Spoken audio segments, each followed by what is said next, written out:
The sun is up, the day is wide open, and life still has so much to give. Every laugh, every step, every shared moment says the story is still unfolding beautifully. You are not finished yet.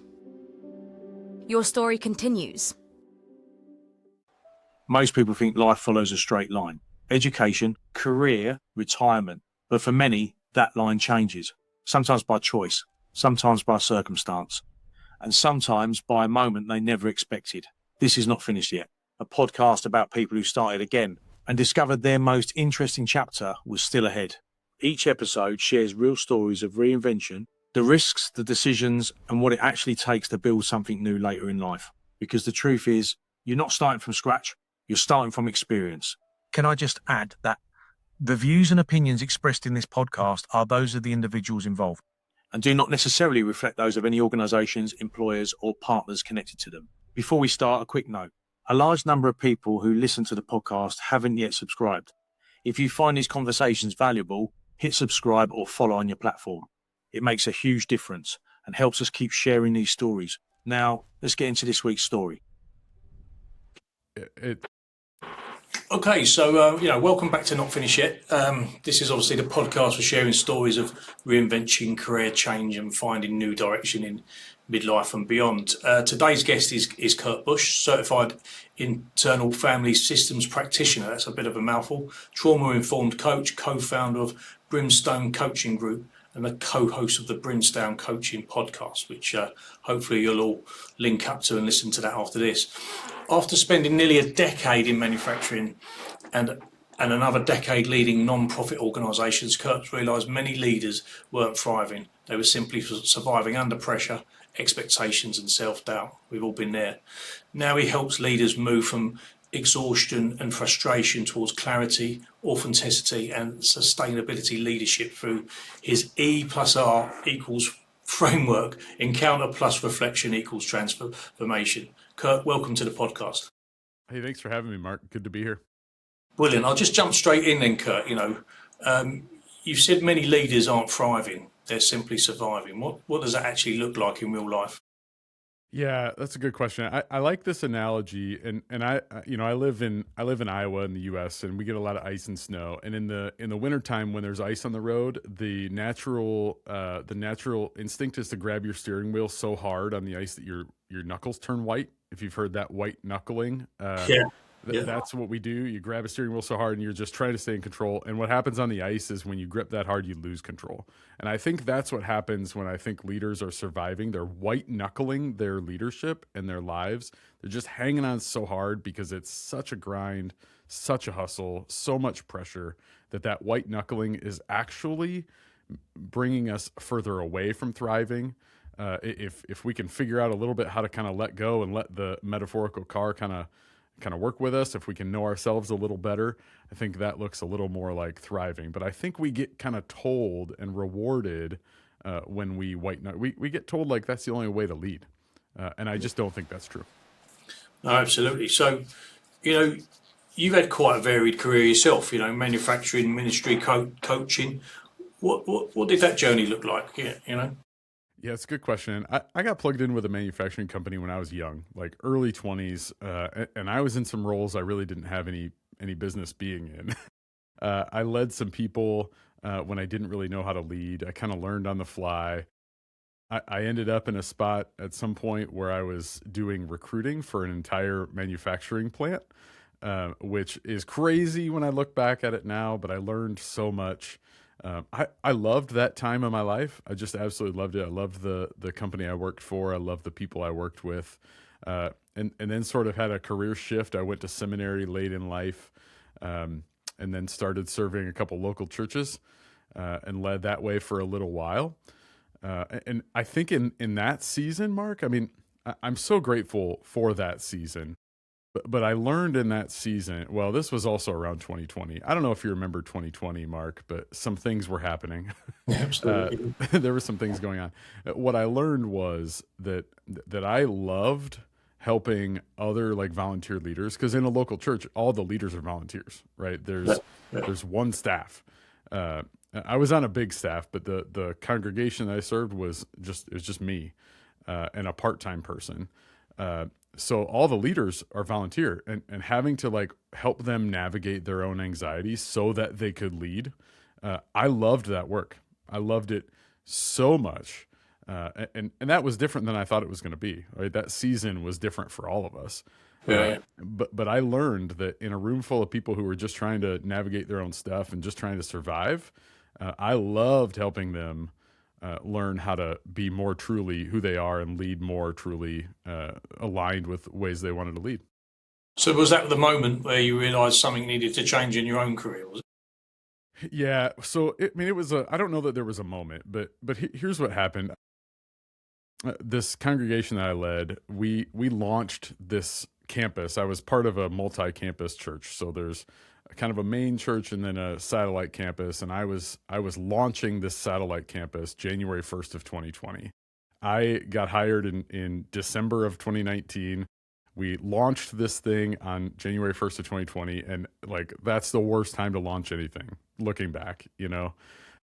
And what happened was like I was there to lead culture. I was there to build culture. I was there to be an organizational leader. And what I learned was that culture building, that navigating anxiety, that's the work that I loved.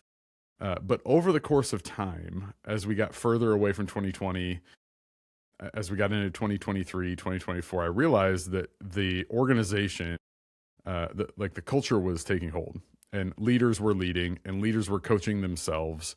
I was getting to do less of it, and the organization needed me to be an organizational leader, needed me to kind of set vision, needed me to kind of, do the day-to-day stuff, the budgeting stuff. And I'll be honest, Mark, I just do not enjoy that work whatsoever. It drains me. It drains me like crazy. So the sort of slow answer to that is yes, the work became less about culture building and coaching, and more about being this organizational leader. And I needed to do more of the coaching. So did you ever feel stuck then in a version of success that didn't actually feel fulfilling for you?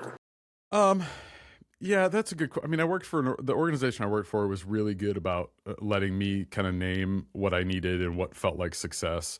I had a really great supervisor that would help me kind of walk through what that looked like. I mean, there were certainly moments where there was tension, where the organization again needs me to do one thing, and I feel inside like I just don't know that I can do that, or I just don't know that I can be that. That this, like, I was right at 40 when this was happening. And I think the question for me was, do I want to put the energy and the effort in to be good at that? Which I know I can, which I know I could, but do I want to? That really was the question. So there was some stuck moments of like, man, I got to either make a really hard decision or I have to do a lot of work to get really good at something that I don't know that I want to be really good at. Yeah, I mean, there were certainly moments of tension internally and organizationally while we all just kind of navigated, like, what is this going to look like for me? How do I get to do more of the work that I love to do and like be responsible for that ratio of like work that drains me and work that gives me energy? Yeah, there was probably a year's worth of like, again, internal and external tension. So was out of those roles that you had, was any of those roles, did your own, let's call it imposter syndrome, play in your reinvention as such? Yeah, I had some good coaches early on, Mark. This organization I worked for invested a lot in its employees for coach. Like, I had a good coach early. This church I worked for paid for a coach for me, and so I navigated a lot of the imposter stuff early on. The imposter stuff for me looked like fear of being found out as incompetent or fear of being seen as inadequate. I'm not sure that played a huge part in my decision. I think what played a bigger part in my decision and what I had to navigate in making that sort of reinvention was this idea of like, I like to meet people's expectations, Mark. I'm a people pleaser. I am quick to measure my success based on how happy people are around me. I'm a similar person, so I get you. Yeah. So I really had to navigate like, okay, so I'm going to walk away from a career that all indicators say that I'm really good at. I'm successful in this arena, and I'm going to walk away from that and start my own coaching practice. That seems crazy. And a lot of questions, some people around me that had a lot of questions. So I think I had to navigate, like, how do I take responsibility for me, even when when I might not be meeting expectations of others. So what was that navigation? What did you have to let go to build the life you have now then? Yeah, it's a good question. I think the biggest thing is like to let go of this mental model of success. I have a couple kids. We live in the middle of the U.S. There's kind of a mental model that says successful people do X, Y, Z. Successful people have X, Y, Z. Part of this, I think, was begun. Part of this work began when I went to seminary in the middle of that was kind of reinvention number one. And we just had to let go of some things, like to get a master's degree as an adult in the U.S., like you have to let go of some expectations of time or finances. And it began there. But I think really, I had to get really crystal clear on what I was going to define as success for me. So for me, it was things like, I want to do the work that I love every day. I want to do as much of the work that I love every day. Certainly, I hate accounting, and guess what? I own a small business, so I have to do some accounting, right? But I get to do most of my days are spent doing work that I love. The other thing is, like, I have control of my schedule. My family and I get to control that to the level that any small business owner can control that. Those really are the things that I defined as, like, here's what's going to make this reinvention or this new season successful. And having to kind of shift away from, like, again, the sort of American mental model of success that says I'm going to have a lot. I'm going to project a level of success. I had to give some of that up for those other things that we've kind of defined in this season are going to be important. Yeah, so let's move on to that leadership survival track that I think you spoke about before. Why do you think that so many leaders are surviving rather than thriving? Yeah, that's a good question, Mark. I like to look at this graciously. I think there's some voices out there that answer this question a little more negatively. My sort of gracious answer in this is to say, I just don't think people know there's another way.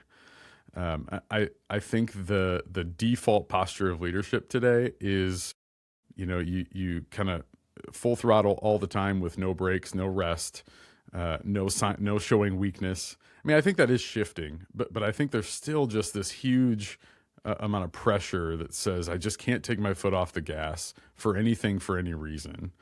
And I just don't think people know there's another way. Again, I think that gets rewarded. I think that sort of like first one in the office, last one to leave. I give up my boundaries. I give too much. I sacrifice rest. Those sort of things get rewarded. And, we get the results we reward, or we get the behaviors we reward. I just don't think people know there's another way. That's sort of my gracious answer. I don't think anybody is setting out to say, man, I can't wait to burn out in my career early, or I can't wait to just simply keep my head above water. I think people just don't know any different. So you think that then that kind of hustle culture is still driving bad leadership habits then? I think so. And I think for the most part, again, I think it's because we reward it, either culturally or even organizationally. I mean, again, like in the context where I swim in the sort of Midwest US, it's rewarded culturally. It's rewarded by, well, I've got a house on the lake, right? I've got a kid that plays travel baseball that's so expensive. There's all these kind of cultural things that have to be upheld or get upheld. So not even organizational. I think culturally we just reward and hold that up as like good. High performers do these things. High performers burn themselves out. High performers are blasting through their boundaries. And I think we just hold it up. Well, I'll ask a double-edged question there on that then. So firstly, successful people often feel like frauds. Let's look at why. And why do leaders struggle to admit they're overwhelmed? So kind of round that up into one answer if you can.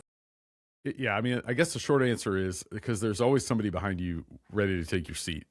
If I look weak, if I look like a fraud or look like I don't belong, and somebody finds out, there's somebody that will do the work behind me. There's somebody that will take my spot. But what do you think you look like? I mean, you've had a successful, you mentioned 3 different career patterns there, all very successful. So why did you feel like a fraud? Yeah, well, it's a great question, Mark. I mean, like I said earlier, like you read earlier, I'm a trauma-informed coach. So little T trauma, I would say little T, I'm not a counselor, little T trauma, meaning something in our past, causes us to be fearful or embarrassed or feel danger. So for me, it was an experience when I was in middle school, when I was in my preteen years, that I wasn't good enough or smart enough. An experience happened to me, and we carry these things into adulthood. I think everybody's story is a little different, but I think they all stem back from some sort of first formation, which is elementary, like kindergarten, 5 years old to 18 years old. Something happens in there that tells us that we need to be fearful of being found out, or we don't know what we're doing, or we don't belong. Again, I think everybody's story is different, but I think all the sort of imposter syndrome boils down to fear. I think you'll find that if you watched the whole season that I've been filming, that I think everyone does feel exactly the same. Actually, there's people out there thinking, "Oh, should I? Can I?" One guy put it really well. Sherman Moore, he said, you don't realise how much experience, you've banked as dollars, really, how much you've got there, and that you have got the answers. And I find it fascinating that everyone needs to know that even when you're at the top of a C-suite, working for somebody else, you take over that company. I've experienced it a few times myself. Everybody in the building thinks that you know exactly what you're doing and you're together. And you do relatively know what you're doing, otherwise you wouldn't be there. But you know what I mean. They don't believe that for 1 minute that you'd have doubts about your abilities or anything else or any vulnerabilities. It's quite nice to hear that you're saying you think everyone else probably is different, but I'm hearing that pretty much along the line everyone feels the same. And anyone listening to this, they should take that on board. But what are people pretending is fine when, let's say that again. How can I say this? What are people pretending is fine when it's absolutely isn't? Yeah, I think there's a couple things. I think pace is probably one. I think the pace of work and leadership, I think people say that's fine. I'm just not sure it's always fine. I think we have in sort of 2026 work culture and maybe this is different in your neck of the woods, but in my neck of the woods, we have sort of an allergy to rest. And we have a rhythm that doesn't include a lot of rest. I actually think a rhythm of rest, it makes us better, makes us more productive, makes us better leaders. The other thing I think is this like show of superiority, or superiority is the wrong word, but this show of like having all the answers. There is this old mental model of leadership that again is shifting. I wish it would shift faster, but this old mental model of leadership that says, if I'm the leader, or if I'm in that C-suite, or if I'm leading a group of people, I have to know the next step, and I have to know the answer all the time at a moment's notice. I actually think none of us have those at a moment's notice. I think maybe the best leadership is being able to say, I don't know, but I sure know how to find out. Or I don't know, but we're going to find out together. Or I don't know, but maybe, what do you think? Yeah. I think trying to uphold that show of like, I'm the person, I have the answers, follow me because I have the answers, it's unsustainable, I think. I agree with you. I think that you can see certain shifts on that in certain businesses that allow that. But moving slightly on, you speak a lot about what you call the inner critic. Where does it come from? Yeah, that's a good question. So I think the inner critic doesn't have to be bad. I think often we just assume the inner critic is always negative and should always be ignored. I think at its core, the inner critic comes from a part of us inside that's trying to help us. The inner critic is trying to draw our attention to things that maybe need our attention, that maybe we're ignoring because of that imposter syndrome, right? If I'm sitting at a leadership table and I have imposter syndrome, and my inner critic says, yeah, you don't know as much as that person sitting next to you, that can be debilitating, or it can drive me to learn. The inner critic isn't always bad. Pressure isn't always bad. Our goal in our coaching isn't to get rid of those things, it's to be able to listen to them well. But I think that inner critic, different than imposter syndrome, inner critic is coming from a part of us that's trying to help us. But what we do with it then, how we receive that inner critic, really determines if it's what we would call an empowering set of behaviors that happen, or a disempowering set of behaviors, either behaviors that keep us stuck or behaviors that move us ahead. That's really the question for us, is like, how do we take steps and listen to the inner critic without letting it drive the bus? Yeah. So how do achievers not unknowingly feed that then? Have you got examples of that? Yeah. Well, I'll give you an example out of my own life, because that's the life I know the best. Mark, I run this coaching practice with a good friend of mine, and we don't know anything about marketing. We are coaches. We're not marketers. So we have hired a group of marketers that help us out. And just a few months ago, they sent us an email, as they do often, to say, here are the things we need from you. And one of these particular emails was like reading a foreign language to me. I didn't understand anything. They were asking me to do things that I had no idea how to do. So I read this email, and I get all kinds of triggered, because I at my core don't want to look dumb. I want to look competent, even though I don't know anything about marketing. That's why we hire them, right? Yeah. So in that moment, I reached up and I closed my laptop, because I didn't know how to process, like, how do I do this without looking dumb? I don't want to ask, because I'm going to look dumb. I don't want to do it wrong, because I'm going to look dumb. So I just closed my laptop. Now I opened it up again 5 minutes later. I know how to do this work in myself, but that moment, my inner critic was saying, you don't know how to do this. Like, you're incompetent, and they're going to laugh at you, or they're going to distance themselves from you. So I think what I got to was to say to my inner critic was, that's right, I don't know how to do these, but I need to learn how to do this. Like, this is going to make my practice better. So the empowering response is to say, I'm going to fire back an email and say, can you explain this to be a little better? And that's going to help me grow, right? The inner critic can help me grow like that. And that's what happened after I could do some work in the moment in myself. But the disempowering response would be like, I'm just going to keep that laptop closed. And then I don't learn, I don't grow, and I just avoid it more and more. Yeah, because I was going to ask you, how did you personally silence your own inner critic? But it sounds like that's how you've overcome it. You've just gone back and swallowed your pride. Many people were in that same situation. I get that, listening to that all the time. What do you think the difference is then between humility and self-sabotage? Yeah, that's a great question. I mean, the tool that I use, you read the tool. I don't want to get into the tool just yet, but I have to ask myself a question, like, what's true?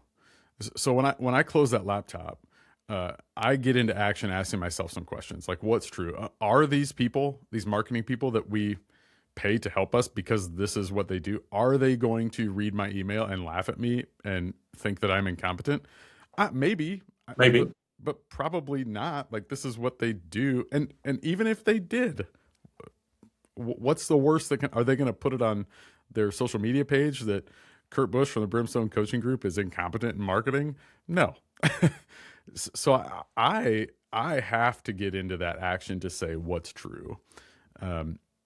Now certainly, like, that takes a lot of work and a lot of practice to be able to, like, let that what's true inform action, because our emotions can be pretty strong, and we can talk ourselves out of what's true. But to your question of the difference between humility and self-sabotage, I think if we can ask ourselves what's true and then make a decision based on our best thinking, not the emotion piece, right? If I have all the information in front of me, and if I can, like, calm down enough, if I can, like, what we would say, get on the balcony, and when you're in the balcony of a building, you can see the whole landscape.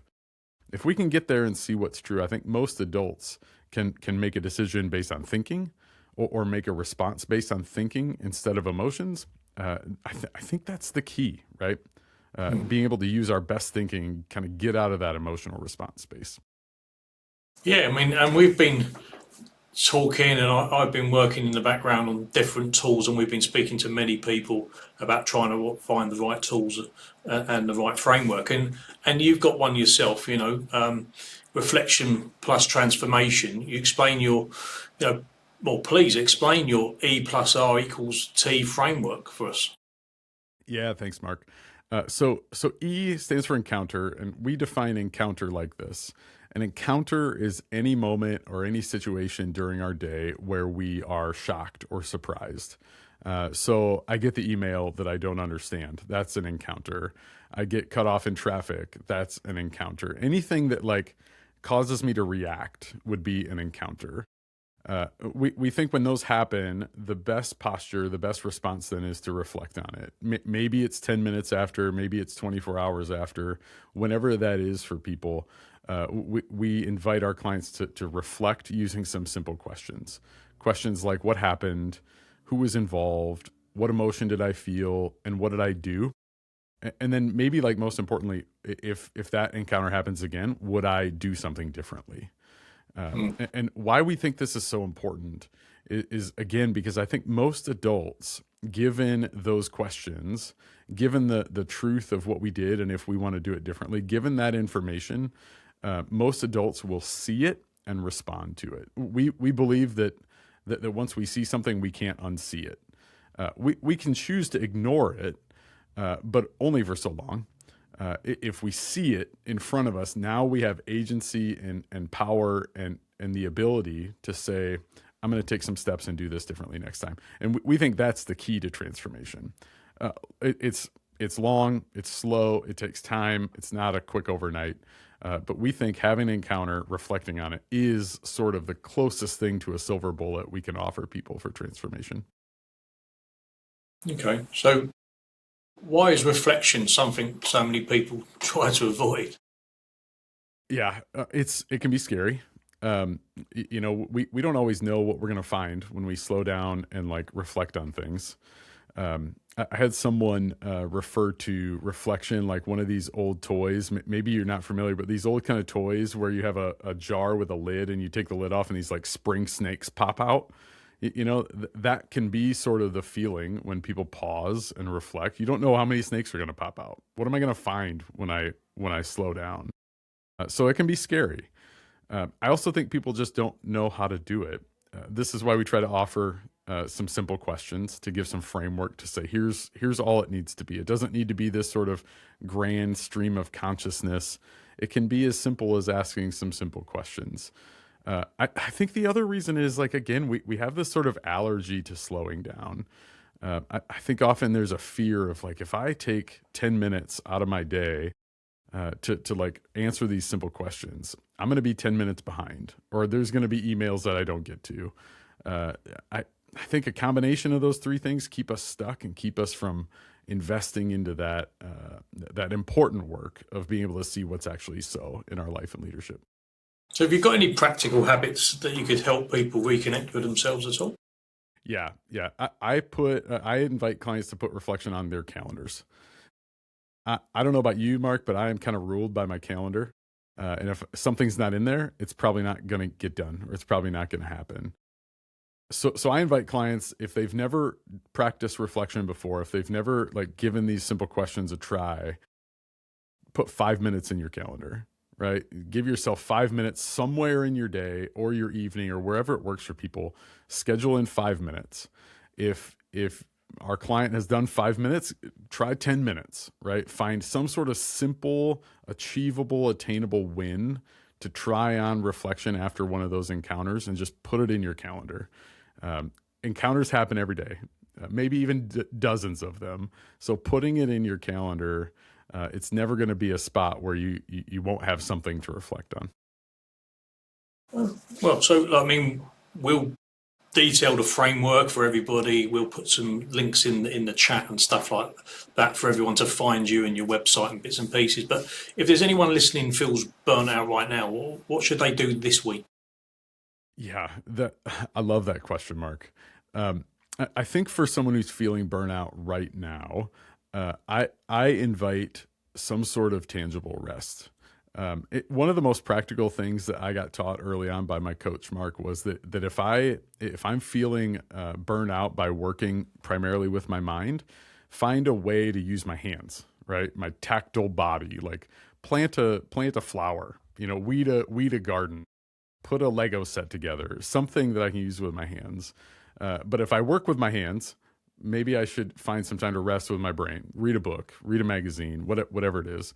So I think if somebody's feeling burnout today, find some space to rest in the opposite way that you work primarily, and just notice what that feels like, what might happen, and just be present to how that feels. Excellent.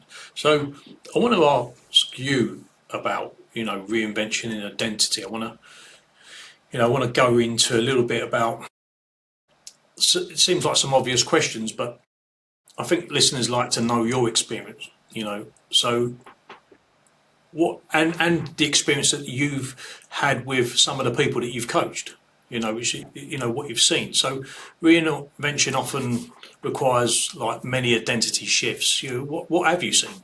Tell me what you've seen over the years. Yeah, that's a good question, Mark. Yeah, here's what I'll say about that for me. I feel like maybe I can only answer that for me. Um, I think about life as like having chapters. That every season of life is like a different chapter of the same book. We'll sometimes, my family and I will sometimes talk about having a life of chapters. And what's real is like every chapter or is asking something different of me. Every chapter needs something different of me.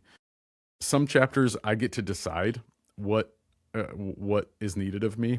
Some chapters, I have a couple kids, and when they're young, I really don't have a say of what those chapters need from me. So I think what's been true, like I'm seeing the number 40 over your shoulder.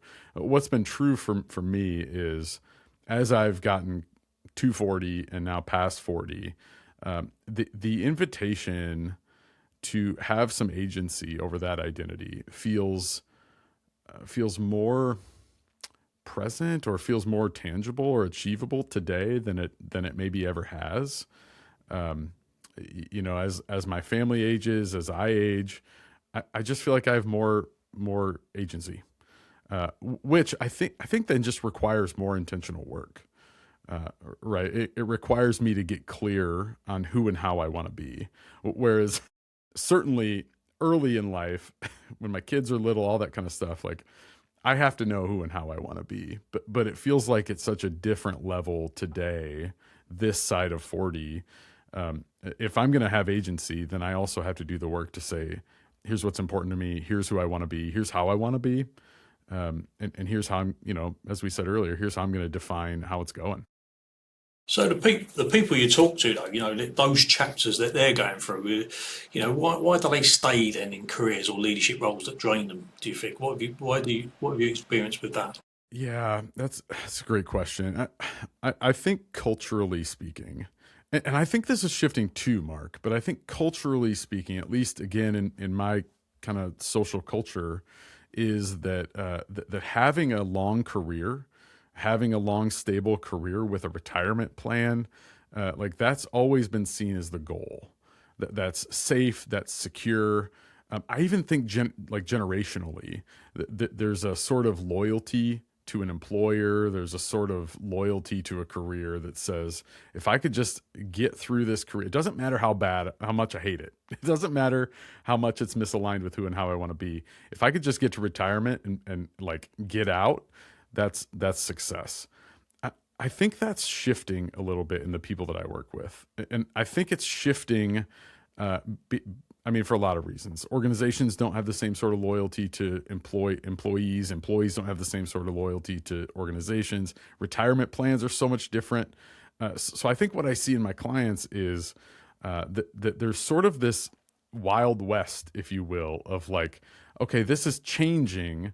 Now what do I do? Like, do I have to stay here? Do I have to keep going in this career that maybe doesn't fit me super well? But that tug of like loyalty and that tug of the mental model of success is so strong. I don't think anybody wakes up in the morning, Mark, and says, man, I just love going to this job that I hate, or I just love going to this job that doesn't align with who I want to be. Or I just love slogging my way through every week. I don't think anybody gets up and chooses that. I think some of these other kind of social contextual pressures keep us there.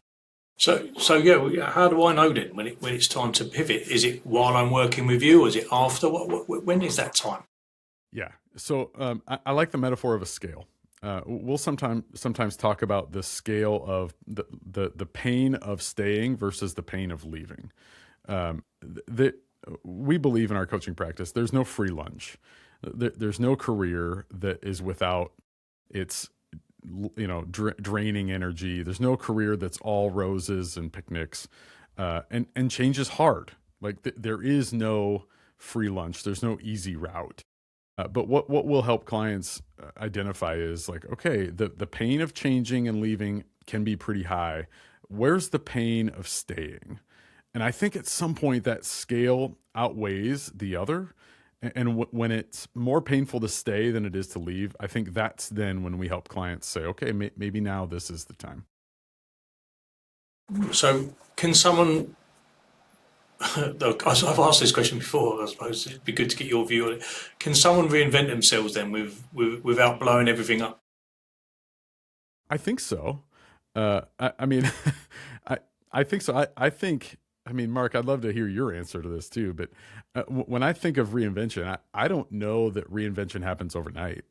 Like I'll tell you my story, and then I have a story from a client. But like I started coaching people while I was pastoring a church, right? I have a client who's wondering about the trajectory of his career.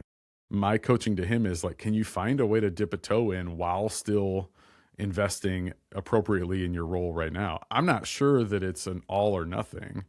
I think there probably are ways to, again, dip a toe in reinvention without blowing everything. I probably wouldn't advise anybody blow anything up until they're pretty certain about it. I do think there are ways to try things out and see how they feel, see how they fit. I don't know. How would you answer that question, Mark?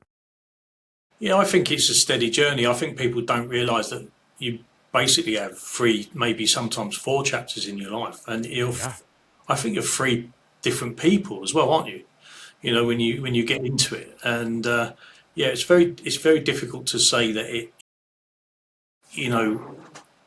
Some people are lucky, and I always say people have different styles, don't they? And I remember telling the story of the partners I used to work for in a different business, and one of them was fearless. They just jump off the cliff, without even thinking about it.